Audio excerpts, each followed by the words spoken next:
Kjo varet tërësisht nga deputetët e Kuvendit të Republikës së Kosovës. Si presidente, përgjithësitë e mia kushtetuese janë që ta thras këtë seancë konstituive. Besoj që nga dita e certifikimit të rezultateve deri në momentin kur mbahet seanca konstituive, vetëse ka kohë të mjaftueshme për partitë politike që t'i kryejnë diskutimet e nevojshme, po ashtu për organizuesit e seancës konstituive, siç e dini, Kuvendi duhet të bëjë një regjistrimesh e përgatitjesh teknike, ka kohë të mjaftueshme. Unë i uroj sukses partive politike, i uroj sukses Kuvendit Republikës së Kosovës që ai proces të shkojë sa më mirë,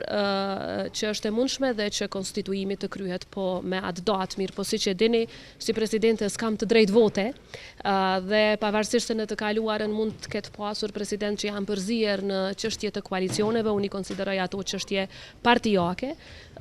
që sipas kushtetutës nuk janë detyre imja, por jam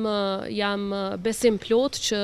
institucionet përkatëse, në këtë rast deputetët e Kuvendit të Kosovës, do të bëjnë çmos që kjo të jetë seancë e suksesshme. Që mos zvarritet krijimi i institucioneve për shkak që edhe do të lëmi tha që duhet një qeveri urgjentisht për shkak bashkëpunimit. Është me rëndësi për qytetarët e Kosovës, por ju po i shihni zhvillimet gjeopolitike, nuk është që globi na pret neve, kështu që është me rëndësi që sa më parë që të jetë mundur, por gjithsesi brenda afateve kushtetuese, të kemi qeverinë e Republikës, së pari konstituimin e Kuvendit, që është hapi i parë, dhe pastaj qeverinë e Republikës së Kosovës, një kuvend funksional që e kryen edhe punën e mbikëqyrjes në raport me qeverinë, sepse Kosova ka shumë punë për të bërë. Prandaj edhe një herë unë dua t'i uroj suksese deputetëve të Kuvendit të Kosovës, cilët janë të vetmit që kanë të drejtë vote atë ditë pas betimit, me shpresën që konstituimi do të jetë i suksesshëm. Miru pafshi.